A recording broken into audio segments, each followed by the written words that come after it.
జనసేన అధినేత పవన్ కళ్యాణ్ గారిది వ్యూహమా లేదంటే సుదీర్ఘ వ్యూహమా? వాస్తవానికి వాళ్ళకి వచ్చిన సీట్లు కూటమిలో భాగంగా 24 స్థానాలు. 24 స్థానాల్లో 5 సీట్లు ఆల్రెడీ అప్పుడే ఇమీడియట్ గా ప్రకటించేశారు. ఇక మిగిలినవి 19 స్థానాల్లో ఒక 2 చోట్ల ఎలాగా పవన్ కళ్యాణ్ గారు బరిలోకి దిగితే కనుక ఇక మిగిలేవి 17. ఆ 17 స్థానాల్లో ఇప్పుడు కంటికి కనిపించేవి విజయవాడ వెస్ట్ కానీ, లేదంటే తిరుపతి కానీ, రాజమండ్రి రూరల్ కానీ, తాడేపల్లి కూడా, ఇలా కొంతమంది అభ్యర్థులు ఆల్రెడీ కనిపిస్తున్నారు. అంటే ఒక 5-6 అభ్యర్థులు కనిపిస్తున్నారు. మహా అయితే ఒక 10 మంది అభ్యర్థులను సెలెక్ట్ చేయాలి. ఆ 10 మంది అభ్యర్థులను సెలెక్ట్ చేయడానికి ఒక తీవ్ర కసరత్తు చేస్తున్నారు. సుదీర్ఘ వ్యూహం. ఇంకా అభ్యర్థుల విషయాల్లో క్లారిటీ రాలేదు. ఎవరికి ఇస్తారు ఏంటి అనేది ఒక పక్కన పోరాటాలు. ప్రధానంగా తిరుపతి విషయంలో కూడా దృష్టి పెడుతున్నారు. నాన్ లోకల్ క్యాండిడేట్ అక్కడ బరిలోకి దించబోతున్నారు అనేది. పవన్ కళ్యాణ్ గారు అక్కడి నుంచి పోటీ చేస్తారని ఒకటి, పిఠాపురం నుంచి చేయట్లేదు, అలాగే భీమవరం నుంచి చేయట్లేదు అనేది కూడా ఒక క్లారిటీ. ఇవాళ రేపట్లో 2వ జాబితా విడుదలవుతుంది అనే ప్రచారమే తప్ప కసరత్తు ఎంతవరకు వచ్చింది ఏంటనేది లేదు. ఏంటి ఈ తాత్సారం? నిజంగా అభ్యర్థులు లేరా, లేదంటే చంద్రబాబు గారి గ్రీన్ సిగ్నల్ కోసం వెయిట్ చేస్తున్నారా అనే అనుమానాలు కూడా లేకపోలేదు. వీటన్నిటి మీద చర్చించే ప్రయత్నం చేద్దాం. సార్, తోటి పార్టీ మొన్నటి వరకు వీళ్ళు కూడా లాస్ట్ టైం అంతా 114 నియోజకవర్గాలు ఎన్నో పోటీ చేసామన్నారు కదా, 2019 139 ఎన్నో. అంతమందితో పోటీ చేయించినప్పుడు ఒక 24 సీట్లలో అభ్యర్థులు పెట్టడానికి ఎందుకు సార్ ఇంత లేటు? నాకు అర్థం కాదు అసలు. అప్పుడు కూడా ఇంతే, చివరి దాకానే సాగ తీసుకునే జరిగింది. అప్పుడంటే కొన్ని భారీ కసరత్తు, సింగిల్ గా వెళ్ళారు పాపం. అప్పుడు ఏం కసరత్తు చేశారని అంటే ఎక్కువ స్థానాలు నేను అనేది 24తో పోలిస్తే ఇచ్చారంటే కూడా డౌటే. బయట నుంచి స్వచ్ఛంద సంస్థలు నడిపే వాళ్ళని, సోషల్ మీడియాలో పాపులర్ అయిన వాళ్ళని తీసుకొచ్చి టికెట్లు ఇచ్చేసారు. అక్కడ సరైనటువంటి ఎంపిక ఏం జరగల. ఇప్పుడు ఎవరికి ఇచ్చారని కరెక్ట్ గా చెప్పాలంటే ప్లాన్డ్ గా ఏం లేదు, అలా నడిపేశారంతే. అప్పుడు అప్పుడు ఏది పోటీ అనుకున్నటువంటిది ఓ రకంగా చెప్పాలంటే పోటీ చేస్తున్నామని వాళ్ళకన్నా తెలుసుకోలేదు తెలియదు. అసలు లైమ్ లైట్ లో ఉంది ఆ పార్టీ. అగ్రెసివ్ ఉపన్యాసాలు ఉన్నాయి కానీ గ్రౌండ్ లో నథింగ్ అయిపోయింది ఒక్కసారి. అంటే ఎన్నికల ముందు అయితే అడావుట్ చేశారులేండి. ఎక్కడికక్కడ శిబిరాలు పెట్టి ఒక 4-5 ఒక ప్యానల్ పెట్టి అప్లికేషన్ అందరిని రండి ఇంటర్వ్యూలు పెట్టి అయితే చేశారు. ముందు మొదటిసారి జరగల, 19 ముందు జరగల. అవన్నీ 2014 తర్వాత జరిగినటువంటి అవన్నీ 19 కూడా జరిగిందండి. 19కి ఎలక్షన్స్ కి వచ్చేటప్పటికి ఏం చేయలే. ఎలక్షన్స్ అప్పుడు ఏం చేయలేదు. అంతకు ముందు ఎగ్జామ్స్ పెట్టడాలు పార్టీలో ఎగ్జామ్స్ అయ్యి ఓకే కానీ అంటే ఈ ప్యానల్ పెట్టి ఒక 5గురిని 19 ముందు కూడా చేశారు. ఎందుకంటే భీమవరంలో ఒక రిక్షా కార్మికుడు వచ్చారు, ఒక అడ్వకేట్ LLB చదివిన వ్యక్తి వచ్చారు. ఎందుకంటే వాళ్ళని నేను అప్పుడు కలిసాను, ఇంటర్వ్యూ చేశాను. ఎందుకంటే నాకు బాగా సినిమా పెట్టారు. అది కొన్ని చోట్ల పెట్టుంటారు, అన్ని చోట్ల లేదు. ఒక 5గురితో కూడిన కమిటీ చేశారు. ఆ పేర్లు కూడా ఉన్నాయి, ఎవరెవరు ఒక 5గురితో పెట్టి చేశారు. చివరికి ఏమైంది, ఆ ఫార్ములానే లేదని చెప్పేశారు కదా. అవును, మరి ఏమైందో తెలియదు. వాళ్ళకి టికెట్ వచ్చిన లేదో కూడా తెలియదు. ఎవరికి ఇవ్వలేదు. బేసిక్ సమస్య ఏంటంటే కంప్లీట్ ఒక పార్టీ సిద్ధాంతాలు, సాధారణంగా పార్టీ సైద్ధాంతికంగా ఎదురయ్యేటటువంటి సవాళ్ళని బట్టి 1-2 మార్పు చేర్పులు ఉండటం అనేటువంటి సహజం. రాజ్యాంగం అనేటువంటిది రాసుకుంటాం, రాజ్యాంగంలో చిన్నపాటి సవరణ చేస్తాం, రాజ్యాంగాన్ని మార్చం. రాజ్యాంగ మౌలిక స్వరూపం మార్చకూడదు అన్నటువంటిది మనకున్నటువంటి నిబంధన. అందుకోసమని సుప్రీంకోర్టు ఎప్పుడు కూడా రాజ్యాంగ మౌలిక సూత్రానికి లోబడి మాత్రమే జరగాలంటుంది. అంతే కదా. అధికరణాలు మార్చం మనం. అధికరణాలలో ఉన్నటువంటి అంశాలకి యాడింగ్ తీయడము, సవరణలు చేస్తాం. ఇక్కడ అసలు విధానమే మారిపోయింది. అంటే వీళ్ళ రాజ్యాంగమే మారిపోయింది. జనసేన రాజ్యాంగం ఏంటి? 0 బడ్జెట్ పాలిటిక్స్. ఇప్పుడు అది అనవసరం అని చెప్పేశారు. అనవసరం అని చెప్పేశారు. డబ్బు నేను ఎప్పుడు చెప్పాను అన్నారు కదా. నేను ఎప్పుడు చెప్పాను 50 ఖర్చు పెట్టకపోతే ఎట్లాగా, 10 కోట్లన్నా ఖర్చు పెట్టకపోతే ఎట్లా అన్నారు. అంటే వాళ్ళ పార్టీ మౌలిక రాజ్యాంగం మార్చేసినారు. అలాగే ఆమ్ ఆద్మీ తర్వాత ఇక్కడ సామాన్యుడి పార్టీ రబ్బరు చెప్పులు వేసుకున్న వాళ్ళని అధికారంలోకి తీసుకొస్తానన్నారు. ఇప్పుడు ఆ మాటకే చెప్పు కొట్టారు. ఇప్పుడు ఫార్ములా ఏంటి? ధనవంతుడై ఉండాలి, ఏ పార్టీ వాడైనా పర్లేదు. ఇది అలాగే నన్ను నమ్ముకున్నటువంటి వాళ్ళని చూసుకుంటా. ఇప్పుడు నమ్ముతూనే ఉండండి. బయటవాడు వస్తాడు, పదవి తీసుకుంటాడు, నమ్ముతూనే ఉండండి. ఇంకొకటి మార్పు అంటే ఏంటో చూపెడతాం. కమ్మారెడ్డి నేనా, ఆల్టర్నేటివ్. ఇప్పుడు ఆల్టర్నేటివ్ కష్టం కాబట్టి దాని మౌలిక స్వరూపం మొత్తం మారిపోయింది. ఇంకా ఇప్పుడు వాస్తవంగా చెప్పాలంటే పార్టీ పెట్టినప్పుడు పుట్టిన ఆశయాలన్నీ మారిపోయాయి. అవును. ఇప్పుడు ఆశయం ఏంటంటే మనం అసెంబ్లీలోకి అడుగు పెట్టాలా, అది మంత్రి పదవులు తీసుకోవాలి, తద్వారా రాజ్యాధికారంలో షేర్ చేసుకోవాలి, దీర్ఘకాలికంలో మనం దృష్టి పెట్టుకోవాలి. ఇదివరకు దీర్ఘకాలిక అభివృద్ధి చేస్తాను అంటే 25 ఏళ్ళు నాతో ఉండమన్నారు కానీ 25 ఏళ్ళు మనం అధికారంలోకి రామని చెప్పాలి. ఇక్కడ పాయింట్ ఇది. ఇప్పుడు ఆయన వ్యూహం ఏంటి అంటే ఫస్ట్ ఇప్పుడు అడుగు పెట్టారు, 24 తీసుకుని రేపు ఆయన కూడా అసెంబ్లీలోకి అడుగు పెడతారు. ఒక దాన్ని ఏమంటారు శాసనసభ పక్షం ఏర్పడుతుంది. అట్లాగే తెలుగుదేశం పార్టీతో కలిపి అధికారాన్ని పంచుకుంటారు కాబట్టి కొన్ని మంత్రి పదవులు కొన్ని పదవులు వస్తాయి. తద్వారా మన వాళ్ళు డబ్బులు సంపాదించుకోగలుగుతారు. అంటే అది అవినీతి చేయొద్దని చెప్పట్లేదు. ఇప్పుడు ఎట్లాగూ తప్పే ఉందనే కాన్సెప్టే కదా. డబ్బులు ఖర్చు పెట్టాలంటే ఎందుకు ఖర్చు పెడతాడు? ఎవడన్నా సంపాదించి వ్యవసాయం ఖర్చు పెడతాడు, పొద్దున సంపాదించుకోవడానికి ఖర్చు పెడతాడు. ఆ రూట్ లో సంపాదించుకోవడానికి కూడా అభ్యంతరం లేదు. ఆ విధంగా కొంచెం వెల్ సెటిల్డ్ అయ్యి అట్లాగే ఇప్పుడు ఒక 24 మంది అయితే ఆ తర్వాత వచ్చే ట్రిప్ ఇంకొక 20 మంది అట్లాగైతే అట్లా డబ్బు ఉన్నటువంటి వాళ్ళుగా తయారైతే అప్పుడు ఒక 25 ఏళ్ల తర్వాత మనం అప్పుడు రాజ్యాధికారం కోరదాం. అంటే ఇప్పటికి 10 ఏళ్ళు అయిపోయింది, ఇంకో 15 ఏళ్ల తర్వాత రాజ్యాధికారం కోరదాం. ఇట్లా ఏడాదికి ఒక 20-25 దగ్గర తీసుకుంటే 100 మంది రెడీ అయిపోయాక అప్పుడు రాజ్యాధికారం కోరదాం అనేటువంటి రూట్ లో ఉన్నట్టుంది. అదే వ్యూహం, దీర్ఘకాలిక అయితే ఆయనే చెప్పాడు 2 టర్మ్స్ తెలుగుదేశం పార్టీతో పొత్తు. ఆయన నోడితే ఆయనే చెప్పారు కదా. ఆ తర్వాత అప్పటికి 2 టర్మ్స్ అయిపోయాక వెల్ సెటిల్డ్ అయితే 3వ టర్మ్ లోనే ముఖ్యమంత్రి పదవి, లేదంటే ఆ తర్వాత ముఖ్యమంత్రి పదవి. అది అభ్యర్థులను ప్రకటించడంలో ఓకే మీరు అన్నట్టు దీర్ఘకాలిక వ్యూహం ఉందేమో, పెద్ద కసరత్తు ఉందేమో తెలియదు. కానీ ఇప్పటికిప్పుడు చూసుకుంటే కనుక చంద్రబాబు నాయుడు గారు గ్రీన్ సిగ్నల్ కోసం ఏమైనా వెయిట్ చేస్తున్నారు. ఎందుకు ఈ మాట అంటున్నానంటే మొన్నటి వరకు భీమవరం నుంచి పోటీ చేస్తారు పవన్ కళ్యాణ్ గారు అని అనుకున్నారు. తర్వాత ఏదో పిఠాపురం అన్నారు, మళ్ళీ ఇప్పుడు తిరుపతి అంటున్నారు. అది పక్కన పెట్టేస్తే భీమవరం నుంచి టీడీపీ అభ్యర్థిగా ఉన్న రామాంజనేయులు ఇప్పుడు జనసేన అభ్యర్థిగా అంటే జనసేన పార్టీలో చేర్చుకుని రేపు ఎల్లుండో చేరతారంట. జనసేన నుంచి సీట్ ఇవ్వబోతున్నామని. అప్పుడు అది జనసేన కోటాల అభ్యర్థి అవుతారా, టీడీపీ అభ్యర్థికి జనసేన సీట్ ఇచ్చినట్టు అవుతుందా? అలాంటి వ్యూహాలు ఏమన్నా ఈ మిగిలిన ఈ 10-17 స్థానాలు జరుగుతాయా? 17లో నాకు తెలిసి 5 నుంచి 7 అయ్యే జరుగుతాయి. అలాగే ఉంటాయి. 5 నుంచి 7 బయట నుంచి వచ్చిన వాళ్ళు అంటే తెలుగుదేశం నుండి వచ్చిన వాళ్ళు అవుతారు, లేదా డబ్బున్న వాళ్ళు అవుతారు. అంటే కొత్తగా ఇప్పుడు బాలశౌరి అట్లాగే వైసీపీ నుంచి వచ్చిన వాళ్ళు తెలుగుదేశం నుంచి వచ్చిన వాళ్ళు కలిపి 10-12 మంది వాళ్ళే అవుతారు. వంశీకృష్ణ యాదవ్, కొనతాల రామకృష్ణ వీళ్ళ పార్టీ వాళ్ళు కాదు కదా, కొనతాలకి ఇచ్చేసారు, వంశీకృష్ణ యాదవ్కి ఇస్తారు. ఇప్పుడు రేపు పొద్దున ఇట్లాగే ఈ 10లో ఇప్పుడు 10 ప్రకటిస్తే అందులో 4 పార్టీ నమ్ముకున్న వాళ్ళు ఉండొచ్చు. అందులో మళ్ళీ నమ్ముకున్న వాళ్ళు కూడా మోసపోడు. దుర్గేష్ని తీసుకెళ్లి నిడదవోలిస్తే ఏముంటది ఉపయోగం? ఆయన ఇన్నేళ్ళు కష్టపడింది రాజమండ్రి అయితే అక్కడ తీసి బేసిక్ గా ఏంటంటే తెలుగుదేశం కోసం, తెలుగుదేశం వల్ల, తెలుగుదేశం చేత నడబడుతున్నారు ఆయన. అట్లా వాళ్ళని నమ్ముకుని ఉంటే వాళ్ళు మనల్ని నమ్ముకున్నారు. మన వాళ్ళు నన్ను నమ్ముకున్న కులపు ఓట్లు, నన్ను నమ్ముకున్న యువత ఓట్లు. ఎందుకంటే తెలుగుదేశానికి యువత అనేవాళ్ళు దూరమై చాలా కాలం అయిపోయింది. తెలుగు యువత అనేటువంటి పేరుకుంది కానీ గట్టి సీన్ ఏం లేదు. వైసీపీకి మంచి యూత్ ఫాలోయింగ్ ఉంది. తర్వాత పవన్ కళ్యాణ్కి వ్యక్తిగతంగా యూత్ ఫాలోయింగ్ ఉంది అభిమానుల రూపంలో. ఆ యూత్ ని తీసుకొచ్చి తెలుగుదేశానికి గిఫ్ట్ గా ఇస్తున్నారు. ఎట్లాగా అంటే ఎమోషనల్ గా జగన్ దుర్మార్గుడు, నన్ను వేడిపిస్తున్నాడు, నన్ను పెళ్ళాలంటున్నాడు, ఈయన జగన్ అయితే చాలా తిట్టచ్చు. జగన్ ఏదన్నా తిట్టగానే ఎదుగుదిగుగా చూసారా నన్ను అవమానిస్తున్నాడు, నన్ను చేస్తున్నాడు అంటే మీరందరూ నన్ను అభిమానించారు కాబట్టి, నన్ను ద్వేషించింది జగన్ కాబట్టి నన్ను ద్వేషిస్తున్నాడు మీరు కూడా ద్వేషించాల్సిందే కదా. ఇదివరకు కనుక Balakrishna fans, Chiranjeevi fans, Krishna fans, Chiranjeevi fans ఇట్లా ఘర్షణలు ఉండే. అప్పుడు వాళ్ళు అసలు ఆ అవతల హీరో అభిమానులు కూడా వీళ్ళు ద్వేషిస్తుండేవాడు. హీరోని ద్వేషించేవాళ్ళు, హీరో అభిమానుల్ని ద్వేషించేవాడు. ఆ వయసులో ఉండేటువంటి ఆ దుందుడుకు స్వభావంతో ఉండే యూత్ ని వాళ్ళకి అసలు వాస్తవంగా జగన్తో ఏ గొడవ లేదు, వైసీపీతో ఏ శత్రుత్వం లేదు. వాళ్ళ ఇంట్లో అందరూ కూడా పథకాలు తీసుకుంటూనే ఉంటారు.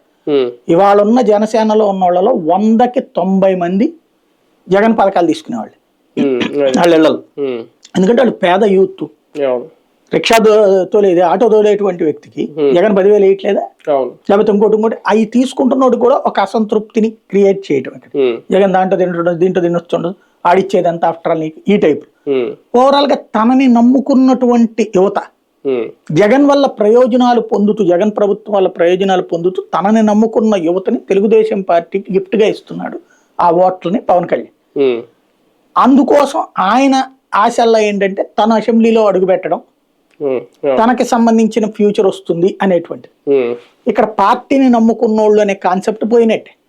ఇంకోటి ఇంతకు ముందు ఎప్పటి నుంచినో ఉన్నటువంటిదే కదా తెలుగుదేశం పార్టీ ఎప్పుడూ కూడా ఇతర పార్టీల్లో పెట్టి తన వాళ్ళని గెలిపించుకుంటుంది అనేది. ఇప్పుడు అంతే జరిగేది. ఇప్పుడు కొత్తపల్లి సుబ్బారాయుడు చేరిపోయాడు ఆల్రెడీ, ఆయనకి ఇస్తారు. వంశీకృష్ణ యాదవ్కి ఇస్తారు, ఇప్పుడు మీరు చెప్పినట్టు అంజిబాబుకి ఇస్తారు. ఇట్లాగా దాదాపుగా మళ్ళీ అందులో కూడా ఇదే ఉంటది.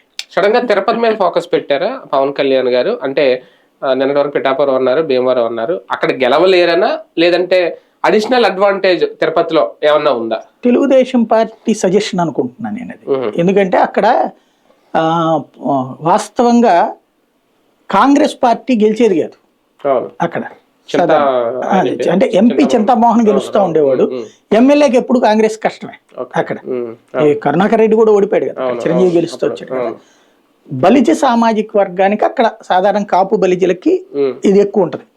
కాంగ్రెస్ పార్టీ బలిజకి సీట్ ఇచ్చినప్పుడు గెలిచారు. ఈయన తీసేసి కరుణాకర్ రెడ్డి వైసీపీకి వెళ్ళిపోయాక, ఇది వైసీపీకి వెళ్ళడమే, కరుణాకర్ రెడ్డి కాంగ్రెస్ లోనే ఉన్నటువంటి సందర్భంలోనే రాజశేఖర రెడ్డి కరుణాకర్ రెడ్డికి కాకుండా అక్కడ బలిజికి సీట్ ఇచ్చాడు, బలిజి గెలిచాడు అక్కడ. కాబట్టి ఇప్పుడు వాళ్ళ ఆవిడే కదా సుగుణమ్మ, ఆవిడ కూడా ఎమ్మెల్యే గెలిచింది తెలుగుదేశం తరఫున. బలిజలకి కాస్త ప్రయారిటీ ఎక్కువ ఉంది. రెడ్డిలదేమో ఫైనాన్షియల్లీ ఫిజికల్లీ డామినేటెడ్ అక్కడ. క్యాస్ట్ ఈక్వేషన్స్ పరంగా చూస్తే ఎమోషనల్ గా బలిజలు కాపులకి ఎక్కువ ఓట్ బ్యాంక్. తమ వాళ్ళు వచ్చినప్పుడు ఓటేస్తారు. అందుకే కిరణ్ రాయల్ లాంటి వాళ్ళు అక్కడ ఆశిస్తుంది. కానీ ఇప్పుడు అతను ఎవరో Chittoor MLA YCP MLA Srinivas చేరాడు కదా, అతనికి ఇవ్వచ్చు, లేదా పవన్ కళ్యాణ్ పోటీ చేయొచ్చు. అంటే బలిజల కోసం చూస్తున్నారు, అలాగే నాన్ లోకల్ క్యాండిడేట్ కూడా బరిలోకి దింపుతారు అనేది కూడా. నాన్ లోకల్ అంటే ఆయనే నాన్ లోకల్ కదా, ఆయనే నాన్ లోకల్. కానీ కిరణ్ రాయల్ అనే వ్యక్తి ఎప్పటి నుంచో ఉన్నాడు, ఆయన చాలా ఇది చేస్తాడు అక్కడ ఉండగా. మళ్ళీ ఇప్పుడు అభ్యర్థుల పరిశీలనలో దరఖాస్తులు ఇవన్నీ ఏంటి వ్యూహం? అంటే బేసిక్ గా అతనికి ఉన్నటువంటి ఇన్వెస్ట్మెంట్. ఇప్పుడు కిరణ్ రాయల్కి ఇప్పుడు అక్కడికి ఎవరుంది, కరుణాకర్ రెడ్డి కొడుకు కనీసం అభినయ్ రెడ్డి ఒక 20-30 కోట్లు కనీసం వాళ్ళు ఖర్చు పెడతారు. ఎంపీ క్యాండిడేట్ ద్వారా ఇంకో 20-30 కోట్లు ఖర్చు పెడతారు. 50 కోట్లు ఖర్చు పెట్టగలిగిన వాళ్ళు, ఆ స్థాయిలో ఖర్చు పెట్టేటటువంటి వాళ్ళు కావాలి. కిరణ్ రాయల్ వచ్చాడు నాలాంటోడే, రోజు పొద్దున్నే షర్ట్ వేసేసుకుని వచ్చేసేసి పని చేసుకుని పోయేవాడు. అయితే గీతే పక్కన ఉన్న ఫ్రెండ్స్ తో ఒకటి భోజనాలకు ఏర్పాటు చేస్తే, ఇంకోటి ఇది ఏర్పాటు చేస్తే మాక్సిమం ఒక 5-10 లక్షలు ఖర్చు పెట్టడం అంటే ఎక్కువ. కిరణ్ రాయల్ జనసేనలో ఇప్పటి వరకు టికెట్లు ఆశించే వాళ్ళు చాలా మంది అలాంటి వాళ్ళే, వెల్ సెటిల్డ్ ఫుల్ ఫైనాన్షియల్ ఉన్న వాళ్ళు అయితే ఎవరు పెద్దగా లేరు. మరి నాకు తెలిసి ఎవరు ఒకరిద్దరు ఉన్నారేమో. కానీ ఇప్పుడు వాళ్ళందరికీ అన్యాయం జరగట్లేదు. అంటే మీకు మొన్న పవన్ కళ్యాణ్ చెప్పేశాడు కదా, మైండ్ ట్యూన్ చేశారు కదా. అంతేనా? ఒక 50 లక్షల రూపాయలు ఖర్చు పెట్టి భోజనం పెట్టగలమా మనం రోజుకి? ఇప్పుడు అతను అన్నమాట కరెక్ట్. ప్రాక్టికల్ గా ఇవాళ చాలా ఏరియాలో ఎట్లా ఉందంటే, మీకు అభ్యర్థులు ఇంటి దగ్గర భోజనాలు పెట్టాలి రోజు. లేకపోతే కనుక జనాలు ఇంటికి వెళ్ళి భోజనం చేసి రండిరా అన్నాం అనుకోండి, 500 రూపాయలు రోజుకి ఇస్తే మన వెనకాల తిరుగుతారు. ఇంటికి వెళ్ళి భోజనం చేసి రండిరా అంటే రారు. కాబట్టి లేదా వస్తే 2ంటికి వెళ్ళి 4ంటికి వస్తాడు. కాబట్టి అభ్యర్థి ఇంటి దగ్గరే భోజనాలు పెడతారు. ఆ భోజనాల దగ్గరకి కనీసం రోజుకి 1000 మందికి భోజనాలు ఏర్పాటు. 1000 మందికి భోజనం అంటే 1000 ఇంటూ 200 రూపాయలు అవుతుంది కదా. అట్లాగే ఖర్చు పెట్టాల్సిందే. మళ్ళీ మందు పెట్టాలా సాయంత్రానికి, ప్లస్ రోజు డబ్బులు ఇవ్వాలని వెనకాల.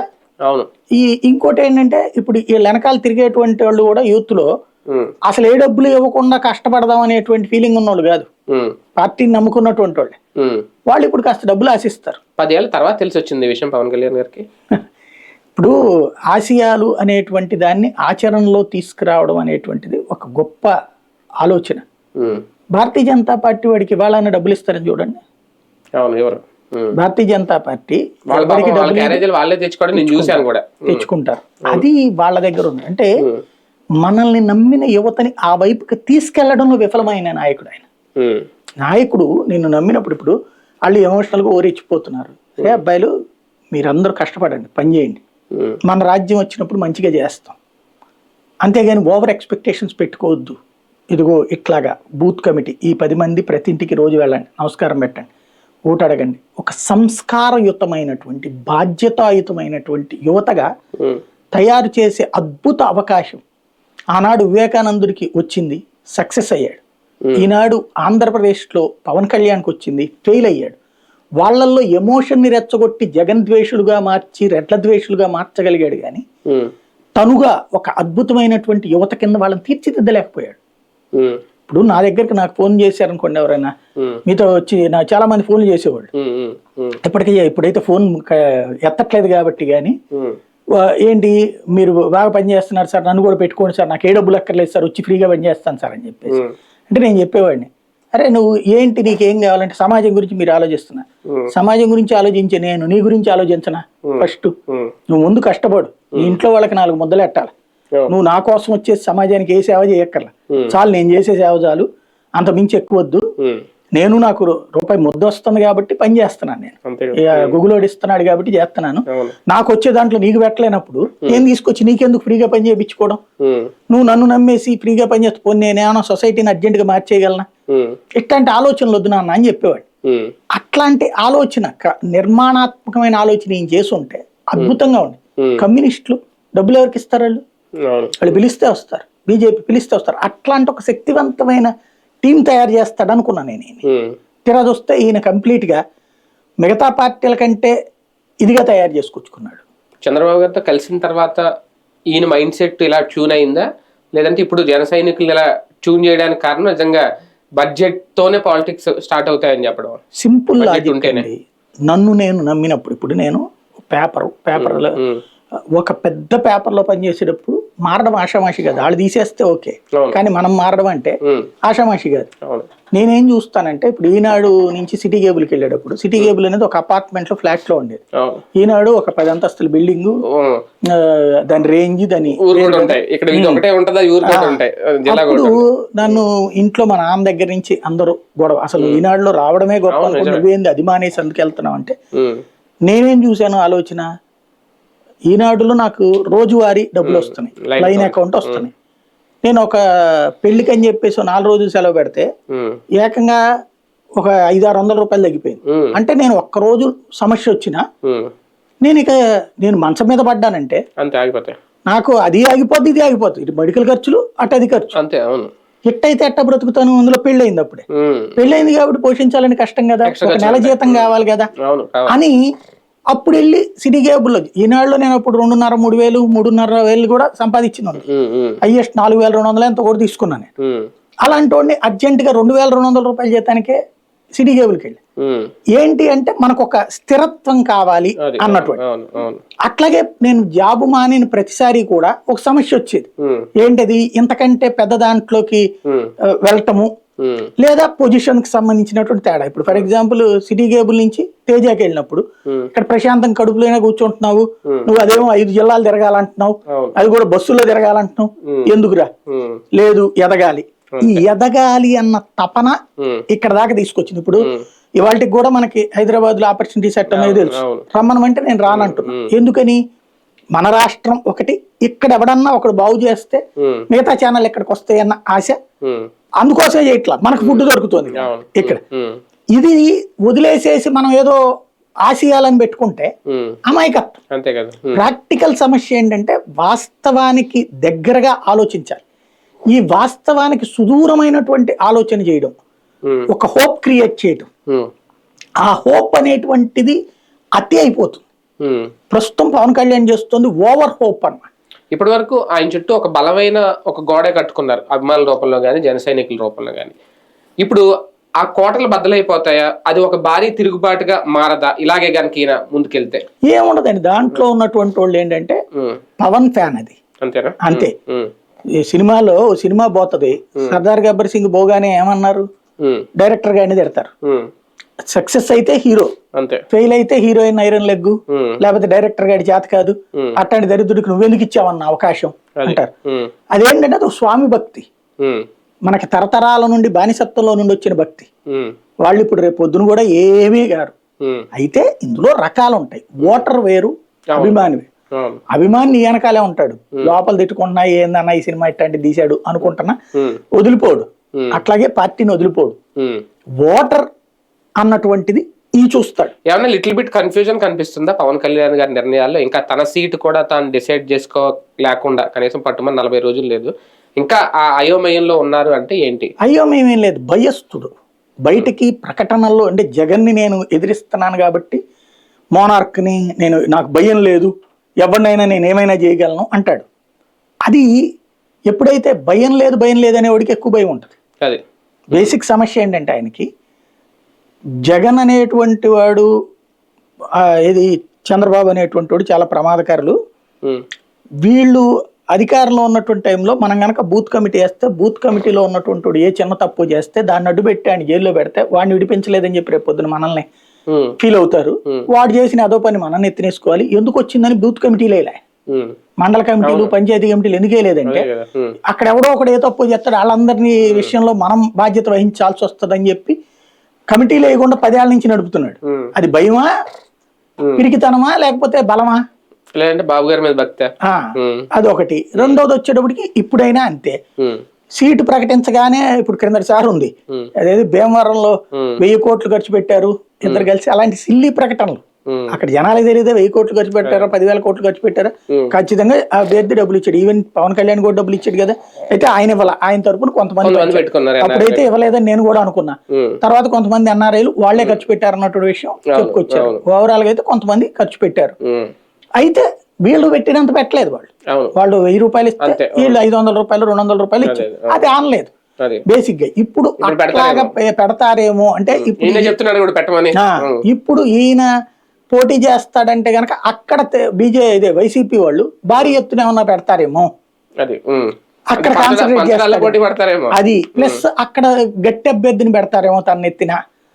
తను గట్టోడు, తను గబక్కన గనక డెసిషన్ తీసుకుంటే అది సర్ప్రైజ్ డెసిషన్ లాగా ఉండి అక్కడ అభ్యర్థిని మార్చే పరిస్థితి లేకుండా ఉంచాలి అన్నటువంటి ఉద్దేశం. అంటే మరొకసారి ఓటమిని చవి చూడకూడదని తీసుకునే జాగ్రత్తల్లో భాగంగానే ఈ ల్యాగ్ అంటే ఈ గ్యాప్ ఎక్కువ అవుతుంది, లేట్ అవుతుంది అభ్యర్థులు పెట్టడం.